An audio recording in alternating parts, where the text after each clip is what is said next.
It's been almost 6 years since Chris Foy's son Christopher was hit with a stray bullet and killed at the age of 13. Foy says even now, his scars haven't begun to heal. That was pretty much the worst day of my life. It was a parent's worst nightmare. Every day is a struggle. Foy started a foundation in his son's name to help combat violence among youth in New York. Since his son's death in 2009, the homicide rate has generally gone down until this year. People are killing each other over marijuana more so than anything having to do with what we dealt with in the 80s and 90s with heroin and cocaine. This time last year, New Yorkers saw 45 homicides. Compare that to 54 in the first 2 months of 2015. Shootings have gone up in that time as well, from 126 to 151. Marijuana everywhere when we make these arrests, when we get these guns off the street.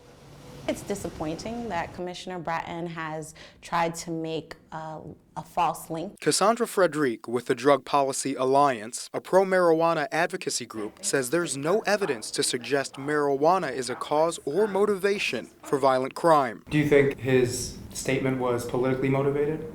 I can't tell you what Commissioner Bratton's political motives are, but I can tell you that his comments were irresponsible, they were specious and very dangerous. Now, while Bratton and others within NYPD say this is a cause for concern, other experts say that in terms of homicides, New York is simply a victim of its own success. New York City has been seeing a 20-year decline in its homicide rate, and some degree of bounce back is inevitable.